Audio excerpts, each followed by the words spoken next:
अस्सलाम वालेकुम and welcome back to my channel. कैसे हैं आप सब? उम्मीद है कि आप सब खैरियत से होंगे। हाँ जी, तो ये जुम्मे का व्लॉग है और ये दोपहर से मैं स्टार्ट कर रही हूँ और इसमें जो है मैंने बनाई है बिरयानी। मेरा बेटा जो है ना ही रियली लव्स बिरयानी, तो उसके लिए कि मैं कोशिश करती हूँ कि हफ्ते में 1 बार या 2 हफ्ते में 1 बार ज़रूर बिरयानी बनाऊँ। तो ये मैं बिरयानी बनाई थी और मोस्टली मैं जुम्मे वाले दिन बिरयानी बनाती हूँ। तो आज जो है वो आप मेरी दोपहर से लेके रात तक की नाइट रूटीन देखेंगे। घर जो है वो मेरा बच्चे जो है क्योंकि वीकेंड होता है तो बिखेर देते हैं, तो उसको फिर मुझे समेटना पड़ता है, तो वो सारी रूटीन मैं आपके साथ शेयर करूँगी। But in the mean while मैं आपको एक स्टोरी सुनाऊँ। मैंने आज किसी और टॉपिक पे बात करनी थी, बट ये टॉपिक आई थिंक उससे बहुत ज़्यादा इम्पोर्टेंट था, तो मुझे था कि मुझे आज इसी टॉपिक पे बात करनी है। 2 दिन पहले मुझे आई थिंक 2 दिन पहले, हाँ, मुझे एक आया था कमेंट ऑन माय यूट्यूब, ठीक है, किसी वीडियो के नीचे। और मैं वैसे स्क्रॉल करके कमेंट्स पढ़ती हूँ और जितनों को मैं कोशिश करती हूँ जवाब दे सकूँ मैं देती हूँ। लेकिन अगर मैं नहीं दे पाती तो I am so sorry because sometimes I am very busy. तो वो कमेंट जो है वो मेरी नज़रों के सामने से गुज़रा एंड उसके बाद वो पढ़ने के बाद मैं बहुत अपसेट हो गई और मैंने उनको मैसेज किया कि please DM me now, DM me on Instagram. मैंने उनको अपना इंस्टाग्राम का हैंडल भेजा और मुझे था कि मुझे डीएम करें, मुझे आपसे बात करनी। वैसे मैं नॉर्मली किसी को इस तरह नहीं बोलती कि मुझसे डीएम करे और मुझे आपसे बात करनी है, but that was something very upsetting for me and I hope आप लोग जब सुनोगे तो आप लोगों को भी बिल्कुल अच्छा नहीं लगेगा। खैर एनीवेज, जब मैंने उनका मैसेज जो है वो आज देखा एंड उन्होंने मुझे मैसेज किया हुआ था और वैसे कोई अगर मुझे अस्सलाम वालेकुम, हेलो, हाय बोलता है तो मैं रिप्लाई नहीं करती, क्योंकि देखिए मुझे होता है कि आप लोग मुझे डायरेक्ट मैसेज कर दिया करें कि जो भी आप लोगों को प्रॉब्लम होती है या कोई बात करनी होती है आप लोगों ने मुझसे। हेलो हाय का जवाब जो है ना, सीरियसली आई डोंट गिव, क्योंकि फिर मुझे इतने डीएम्स आते हैं तो मैं हर एक का जवाब नहीं दे सकती। अच्छा जी, come back to the main topic. मैंने जब उनका मैसेज पढ़ा और मैंने उनसे बात शुरू की, तो जो मेन चीज़ मैं आपको अब पहले वो बताऊँगी कि उन्होंने मुझसे क्या चीज़ शेयर की है ना। आई थिंक ये हर दूसरी तीसरी औरत की स्टोरी है। अ, आई आप लोग एग्री करेंगे और आप लोग नीचे डीएम ज़रूर करेंगे मुझे, नीचे नॉट डीएम, नीचे कमेंट ज़रूर करके बताएँगे कि इज़ इट ट्रू और नॉट। उन्होंने मुझे कहा कि मेरी एक बेटी है एंड उनकी बेटी जो है वो 2 साल की है और उनकी शादी को शायद इतना अरसा नहीं हुआ और वो पढ़ रही थी और उन्होंने सेकंड सेमेस्टर के बाद अपनी पढ़ाई जो है ना वो ख़त्म कर दी, बिकॉज़ वो समझ रही थी कि ये चीज़ें ज़्यादा इम्पोर्टेंस रखती हैं ना कि मेरी पढ़ाई।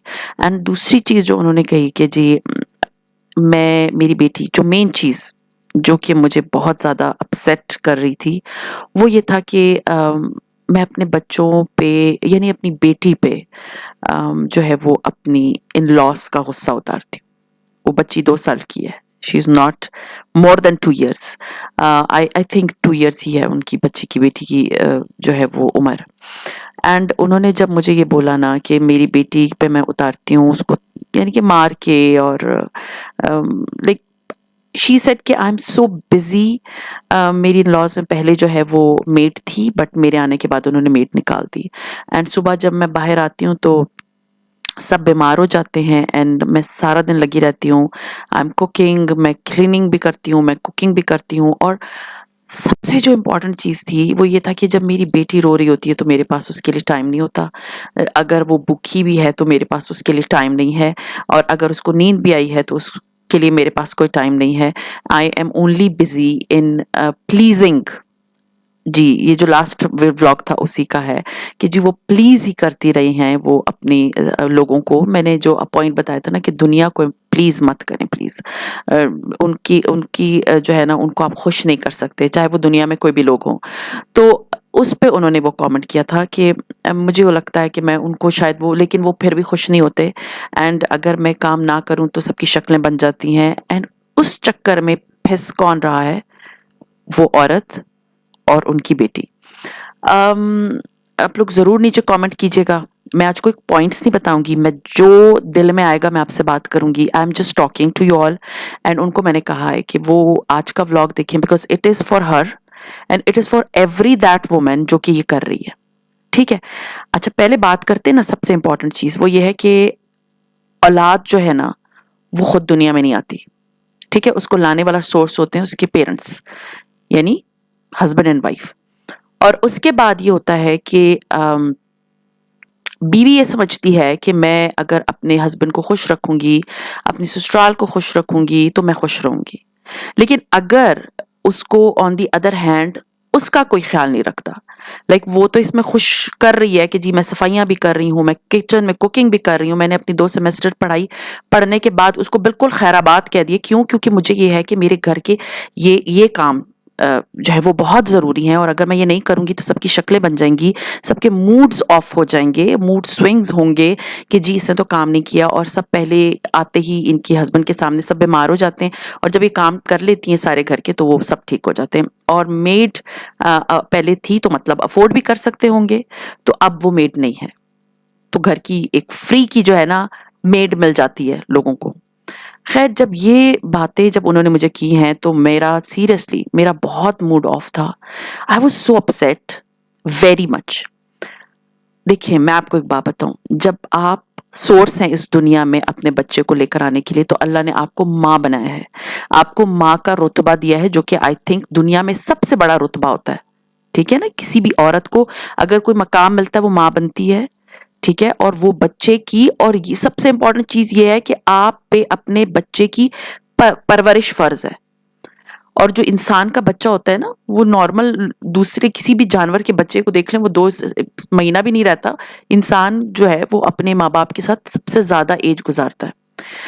तो अगर आप अपने बच्चे को इस दुनिया में लेकर आने के बाद इस तरह से करेंगी, तो देखिए, आपसे इस चीज की नहीं पूछोगी कि आपने अपने ससुराल वालों को कितना दिल खुश किया, आपने अपने ससुराल, क्योंकि ससुराल वालों को कि लाइक ये बातें मुझे खुद बहुत, यू कैन से कि सालों क्या 15 16 18 साल बाद समझ आई कि ये चीजें आप पे फर्ज नहीं है, आप पे आपके बच्चे की तरबियत फर्ज है।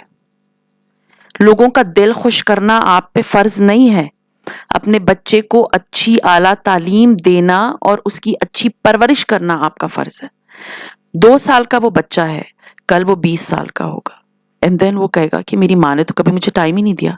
आप उसको क्या एक्सप्लेन करेंगी कि मैं तो जी आपके घर की ददियाल की मासी बनी हुई थी, या मैं उनकी खिदमतों में लगी हुई थी? ये एक्सप्लेन करेंगी?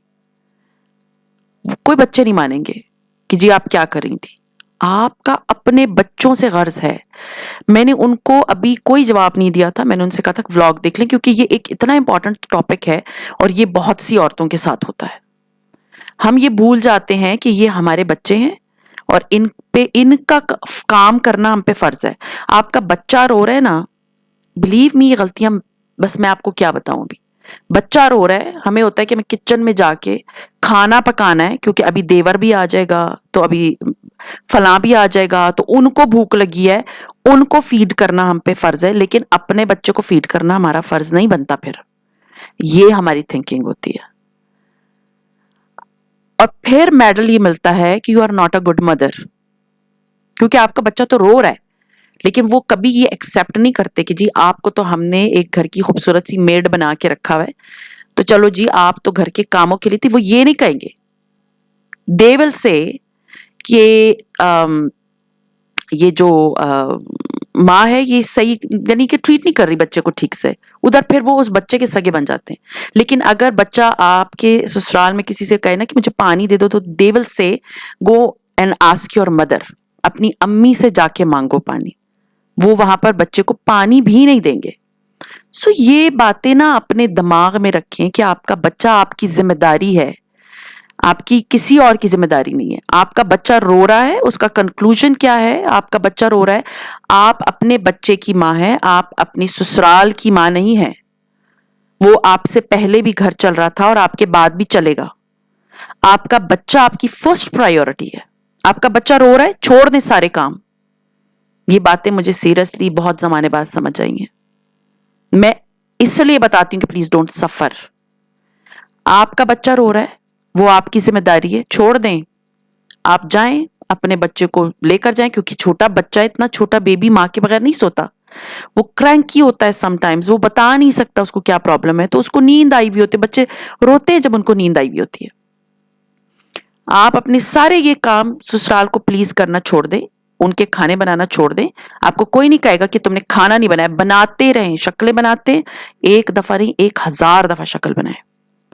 आपका बच्चा दुनिया में सबसे ज्यादा आपके ऊपर जिम्मेदारी है, और आपका फर्ज बनता है अपने बच्चे का ख्याल रखना, ना कि अपनी मदर इन लॉ के बच्चों का ख्याल रखना, या किसी और के भी बच्चों का ख्याल रखना, नंदों के बच्चों का, इनका उनका। No, your kids are your responsibility, never forget this. आप उठे, जो खाना बन रहा है आप बता दें कि मेरा बच्चा रो रहा है, आप वो खाना चेक कर लें और बनाते रहे। मैं बता रही हूं ना, बनाते रहें शक्लें, कोई फर्क नहीं पड़ता। जाएं अपना बच्चा उठाएं गोद में, उसको प्यार करें, और सीरियसली खबरदार का वर्ड मैं यूज कर रही हूं, खबरदार। यू आर नॉट सपोज कि आप अपनी किसी का भी गुस्सा उस पर उतारें, उस मासूम जान पे उतारें, ठीक है? जाएं, अपने बच्चे को अच्छा बुरा सिखाना आपका काम है, वो आपका की रिस्पॉन्सिबिलिटी है। लेकिन किसी और के लिए अपने बच्चों को बेइज्जत करना, उनको मारना is not a good thing. Believe me, it's not a good thing. छोड़ दें काम, अपने बच्चे को सुलाएं, छोड़ दें दुनिया को, अपने बच्चे को खिलाए पिलाएं, और बच्चे को किसी के लिए भी आपने मिसट्रीटेड नहीं करना। उसको प्यार करना आपका काम है। बच्चे को प्यार करना माँ का काम होता है, माँ बाप दोनों का काम होता है, सिर्फ माँ का नहीं होता, माँ बाप दोनों का काम होता है।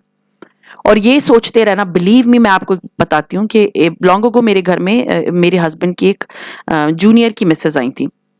ये टाइम क्योंकि मैंने गुजारा हुआ था कि जी आप किसी के घर जाते हो तो अगर बच्चा कुछ कर रहे हो तो आप एम्बेरस होते हो, तो मैं बहुत एम्बेरस होती थी, सीरियसली बहुत एम्बेरस होती थी। और मुझे याद है कि मेरे हस्बैंड के एक बहुत सीनियर थे, उनके घर में गई थी, तो मेरे बच्चे वैसे चीज़ों को छेड़ते नहीं थे, लेकिन बच्चे बच्चे होते हैं ना, तो मैं थोड़ा फील कर रही थी कि मेरे बच्चे ऐसे ना कोई चीज़ तोड़ दें। ड्राइंग रूम में I was sitting, so she said, Iram छोड़ दो बच्चों को, let them see what ever they want, let them do. अच्छा, मेरे बच्चों को क्यूरियोसिटी थी एक चीज की, उन्होंने देखा और उन्होंने छोड़ दिया। ये चीज मैंने अपनी उस सीनियर की वाइफ से सीखा था। एंड मेरे घर में जब वो आई, मेरे हस्बैंड की एक जो है वो ऑफिस के एक जो है वो कुलीग की जो है वो वाइफ थी, वो जब इस तरह परेशान हो रही थी ना, तो मुझे अपना टाइम याद आ गया। मैंने उनसे कहा कि छोड़ दो बच्चे को, लेट हर टच, उसको क्यूरियोसिटी है उसको दिखा दो। जब बच्चे की क्यूरियोसिटी खत्म हो जाती है, उस चीज को कभी हाथ नहीं लगाते। उसने कहा नहीं भाभी ये तोड़ देगी। मैंने कहा नहीं तोड़ती, देखने दो उसको। बच्ची ने चीज देखी, उधर ही छोड़ दी, उसके बाद उसका इंटरेस्ट खत्म हो गया। तो ये मरहलों से हर बंदा गुजर के आया होता है। बच्चे को आपने हर अच्छा बुरा सिखाना है। उसको अगर कोई चीज मांग रहा है, उसको हाथ में रख के दिखाएं, देखो बेटा ये चीज है, उसकी क्यूरियोसिटी खत्म हो जाएगी। आप सिर्फ एक छोटी सी बात, आप क्या समझते हैं कि आप अगर अपने बच्चे को आपको परेशानी चल रही है, जी पीछे खाना बन रहा है, खाना बनाना है, मैंने जो है वो अब मेरा देवर आने वाला है, मैंने उसको खाना देना है, मेरे फलां आने वाला है, मेरे इवन हस्बैंड आने वाला है, he is not a baby, आपका बच्चा बेबी है इस वक्त, तो आप उसको मार मार के सुलाएंगी, तो क्या आप ये समझ सकती हैं कि वो आपको कोई मार मार के सुलाए तो आपको कैसा फील होगा? वो भी बच्चा है ना। कोई बात नहीं, भूखे रह लें आज, कोई फर्क नहीं पड़ता। ये बातें मैं आज ना इसलिए बोल रही हूं क्योंकि ये सब गलतियां करते हैं लोग, हर बंदी ये गलती करती है। So please, your kids are most important for you. उनको पालना आपका काम है, अपने ससुराल के बच्चों को पालना आपका काम नहीं है। ना आपको इस्लाम ने इस चीज का कहा है कि आप सारे सबके बच्चे पालेंगी, आप अपने सिर्फ बच्चे पालेंगी, सिर्फ और सिर्फ अपने बच्चे। और अपने बच्चों का ख्याल रखना आपका काम है, उनको सही गलत सिखाना आपका काम है, बाकी दुनिया की जिम्मेदार आप नहीं है। Stand for your self, stand for your kids, instead के आप दूसरों की मेड बन के। उन्होंने मुझे कहा मुझे ऐसा लगता है सिर्फ मैं मेड हूं। आप देखिए, मैं ये नहीं बोल रही आप घर के काम नहीं करें, लेकिन जहां आपका बच्चा आता है ना, आपका बच्चा आपकी जिम्मेदारी है। कर लें, कोई बात नहीं अगर आपका हस्बैंड आपसे खुश होता है इस बात पे, लेकिन वो भी आपको ये नहीं बोल सकता कि तुमने मेरी अम्मी के बच्चों को नहीं खाना खिलाया और तुम अपने बच्चे को खाना खिलाने चलेगी। तो ये तो फिर बहुत ही, मैं कहूं कि गई गुजरी बात होगी ना, क्योंकि उसकी भी तो औलाद है वो। नहीं बोलता कोई आदमी, अगर आपको ये डर है कि मेरे हस्बैंड ऐसे ना हो मुझे बोल दें कि तुमने मेरे बहन भाइयों को खाना नहीं दिया और तुम अपनी बच्ची को खाना, क्योंकि बच्ची तो आपकी दोनों की है ना, कोई नहीं कहेगा आपको। You have a solid reason that your child is crying, he is cranky और she is cranky, she is hungry. So hope आप लोगों को मेरा आज का जो है व्लॉग जो है वो मैं थोड़ी जज्बाती भी हो गई थी, but it was a very important topic, it was really very important topic. And मुझे था कि मुझे आज ही इस पे बात करनी है, और जो कहते हैं ना दिल में आना है वो मुझे बोलना है, क्योंकि ये एक बहुत इंपॉर्टेंट चीज है। आपके बच्चे आपके लिए बहुत इंपॉर्टेंट है, उनकी अपब्रिंगिंग करना आपके लिए बहुत इंपॉर्टेंट है, उनको तमीज तहजीब सिखाना बहुत इंपॉर्टेंट है। ये नहीं इंपॉर्टेंट कि मैं दूसरों के बच्चों को फीड कर रही हूँ और मेरा बच्चा, खुद का बच्चा रो रहा है, मैं दूसरों के बच्चों का ख्याल रख रही हूँ कि उसने आके खाना खाना है और उसने सोना है, लेकिन मेरा बच्चा इधर उधर रोल रहा है और उसको नींद आई हुई है, लेकिन मेरे पास टाइम नहीं है क्योंकि मैं तो औरों के बच्चे पाल रही हूँ। सो मैं आप लोगों को निगेट किसी से नहीं करवा रही, but this is the reality. और बच्चे जो है ना, बस बच्चों के लिए मुझे होता है कि नहीं, नो, आपके बच्चे किसी और के बच्चे नहीं है। अगर आप अपने बच्चे को खुद इज्जत नहीं देंगे, कोई और नहीं देगा। सो होप आप लोगों को आज का टॉपिक जो है ना वो थोड़ा सा सीरियस टॉपिक था, but I really wanted to talk about it. And बस ये मैं अपने घर के काम करी थी, इवनिंग का टाइम है और मैं अपना जो है ना रात का समझे बच्चों के सोने के बाद जो है ना मैं अपने घर को समेटती रहती हूँ, और ये एक आध डब्बा मेरा पड़ा हुआ था जिसको मैंने नहीं खोला हुआ था, उसको मैं खोल के उसमें से चीज़ें, मेरे ड्रॉर का था, उसको संभाल रही थी, और बाकी जो सारी चीज़ें फेंकने वाली थी वो मैं अलग कर रही थी। और फिर मैंने जो है वो कॉर्नर सेट किया हुआ था, और मैंने टोकरियाँ ली है, तो वो मुझे पहले था कि मैं अच्छे से कोई पॉट ले लेती हूँ, and the pots were very expensive. तो ये मुझे टोकरियाँ जो है, यहाँ पर एक गली है सदर में, वहाँ पर ये सारी इस तरह की चीज़ें मिलती है, तो मैंने वहाँ से जाके ये टोकरियाँ जाके जो है वो खरीदी अपने पॉट्स को कवर करने के लिए। लुक्स वेरी नाइस, आप लोगों को अच्छी लगी होंगी। दराज पे मैंने देखी थी, वो ज़्यादा एक्सपेंसिव पड़ रही थी, लेकिन यहाँ पर मुझे सस्ती पड़ गई थी। तो दराज में तो आपको ये भी नहीं पता होता ना कि उसका साइज़ क्या होगा, लेकिन यहाँ पर आपको साइज़ का भी पता चल जाता है। सो खैर, ये था मेरा आज का व्लॉग। उम्मीद है आप लोगों को मेरा आज का व्लॉग अच्छा लगा होगा। अच्छा लगता है तो लाइक कीजिए, सब्सक्राइब कीजिए एंड शेयर कीजिए with your friends and family, and see you इंशाल्लाह ताला in my next vlog. Till then आप अपना बहुत ख्याल रखिएगा, दुआ में मुझे याद रखिएगा। टेक केयर एंड अल्लाह हाफ़िज़।